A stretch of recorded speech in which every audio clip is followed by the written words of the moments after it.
Hello, good morning guys. This is Marl and welcome back to this channel guys. So for today's video guys, I will be making a content about how to become a caregiver dito po sa Japan. So there's many ways on how you can work as a caregiver po dito sa Japan. So i-explain ko po sa inyo yung mga patterns kung paano po kayo makaka-apply as a caregiver.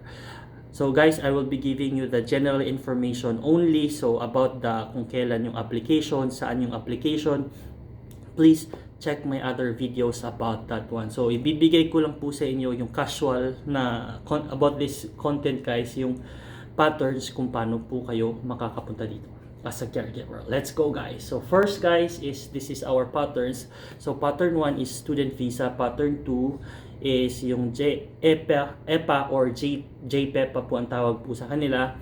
And then pattern 3, TITP and SSW. So yung TITP at saka SSW po guys, inisa ko na lang po siya. Now let's start with pattern 1 which is a student visa. So basically guys, pupunta ka dito as a word student nga guys, as a student visa. So mag-aaral ka ng language school, 1 year, 1.5 year or 2 years. So depende po yan sa magiging plan po ninyo. Depende po talaga yan. And after your Japanese language school, you go or continue your studies sa vocational school for caregiver. So this one guys, 2 years po talaga. 2 years po kayong mag-aaral sa caregiver sa vocational school. And then after you graduate guys, automatic that you can work or you can have the Kaigo visa or caregiver visa. So magkakaroon po kayo after graduation. So walang makakapigil po sa inyo. That's automatic. That's a rule po dito sa Japan. And then, after yung mag-aral guys, kailangan mag-take po tayo ng lisensya. So, anytime po, after nyo, or before kayo, actually guys, dito sa Japan, before kayo mag-graduate, magti-take po kayo ng to licensure examinations. At saka kung mapasan nyo yan, you have the license already and then you can have the Kaigo visa. Pero pag hindi nyo malapasa guys, don't worry because meron po pa rin kayong Kaigo visa. And after 5 years guys, habang nagtatrabaho kayo as a caregiver, magkakaroon na rin kayo ng yung official na license po talaga dito sa caregiver sa Japan. So again po, that is the first pattern, student visa, Japanese school, language school, and then Japanese language school, and then vocational school for caregiver, and then graduate automatic Kaigo visa na po kayo. Now, while nag-aaral po kayo ng Japanese po, and then vocational school po, pwede po kayo mag-part-time as a caregiver. At basically, kung caregiver talaga yung magiging target po ninyo, starting pa lang ng language school, mas mabuti mag-aaral na po kayo or mag-part-time na po kayo ng caregiver po. Naguguluhan ako, sorry po. Okay, next pattern guys is our EPA or JPEPA pattern. So this one guys, official po ito, namamahala is yung government ng Pilipinas at saka government ng Japan. So sa Pilipinas, DMW ang namamahala. Sa Philippine side, sa Japan side naman guys is GQuels po ang namamahala. So kumbaga, government to government program po talaga ito. Meron po akong ibang video about this one. You can check this one guys. Nilagay ko po lahat ng mga accreditation dyan ay qualification, schedule, nandun po lahat. You have to check that one. So for this pattern guys, mag-aaral ka muna sa Pilipinas, training, and then magte-train ka din dito sa Japan for a certain months. And then after mag-training po sa Japan, magtatrabaho po kayo for 3 years. 3 years po sa facilities. Yan, kumbaga magiging training na rin yung tawag doon. Basta 3 years po kayo, and then after 3 years po, magti-take po kayo ng national examinations. Pag napasa nyo po, magkakaroon po kayo ng Kaigo visa. Yan, pag napas nyo is Kaigo visa na po siya. If you failed the examination first take, don't worry, you can extend for 1 year and retake the exam. Pag napasa po ninyo ulit yung pag napasa nyo second time around, magkakaroon po kayo ng Kaigo visa or license na po kayo na caregiver po dito sa Japan. If you failed guys, so hindi na pwede mag-extend, you have to go back to the Philippines, and pag meron ng exam date ulit, babalik ka dito for the examination. You have to apply for a certain visa para mag-take ng exam. Or your second choice, pag hindi ka nakapasa, pwede kang mag-change to SSW. So that is our second pattern, guys. 3 years working facility, and then take the national exam. If you pass, then you can have the Kaigo visa plus the license. If you didn't pass, you can extend for 1 year and then take the exam again and take the Kaigo visa if you pass and you have the license.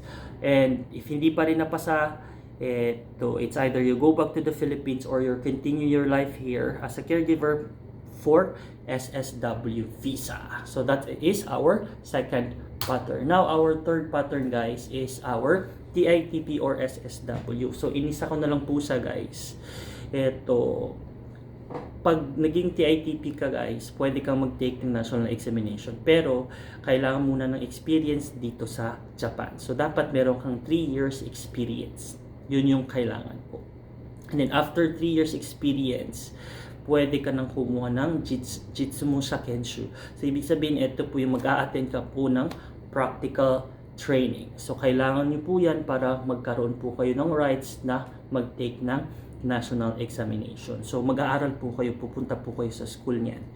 And then, if you pass the national examination, so ibig sabihin, magkakaroon ka ng Kaigo visa plus the license. That's your TITP. So, after 3 years, you need to have experience talaga. Hindi pwedeng magtitake ka agad ng national examination without experience. And if you failed, you can continue TITP for another 2 years. Kasi yung TITP naman, guys, basically yung rules is 3 years and then mag-i-extend ka ng 2 years. So, if you failed this one, yung examination, pwede ka mag-extend for another 2 years, TITP visa pa rin.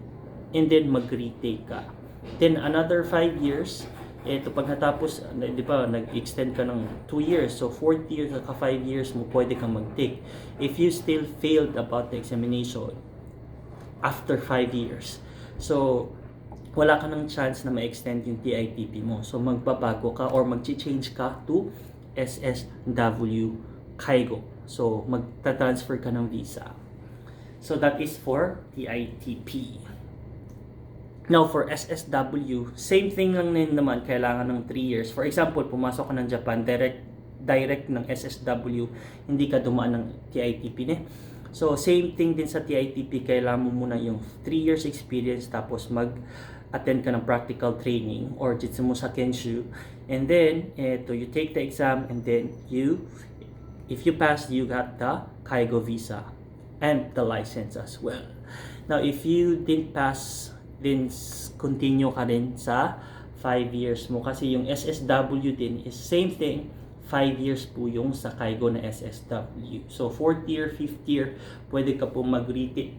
Now, if you failed, eto yun po yung question po natin. We don't know yet if they allow you to extend or you go back to the Philippines and then you take the exam again sa date kung kailan yung examination for national examinations. So that's very simple, guys. Again, so I will not be going into deep about how to become a caregiver or how to apply to these certain categories or patterns.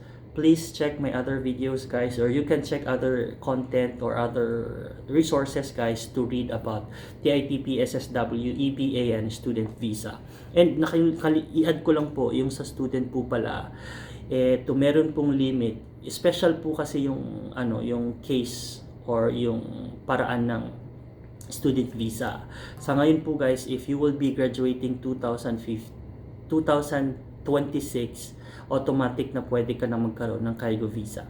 After that one, guys, babalik na sa normal. So, kailangan mo talaga mag-take ng exam para magkaroon ka ng Kaigo visa. Kumbaga, sa ngayon po, meron po silang consideration, but if you are student po, pagka-graduate mo, bibigyan ka agad ng Kaigo visa. Pero after 2000, I think, guys, 2026 or 25, pag na-finish mo yung, after that year, example, gagraduate ka ng 2027, hindi ka na considered sa special na case na yon. So, kailangan mo talagang ipasa yung national examination para magkaroon ka ng Kaigo visa.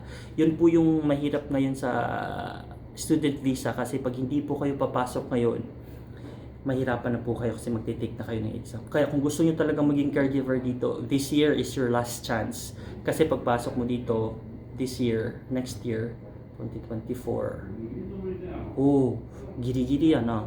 Dapat next year, eto ka na, dapat ano ka na guys, nasa Semonggaho ka na. So, I think mahirap na yung student visa ngayon. Pero di natin alam, baka extend nila yung special program for student visa. That's it.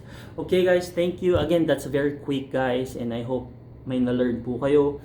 Sa gusto nyo pong malaman na mga details talaga, you search other videos guys. Meron po ako, especially for EPA and SSW. Bye-bye!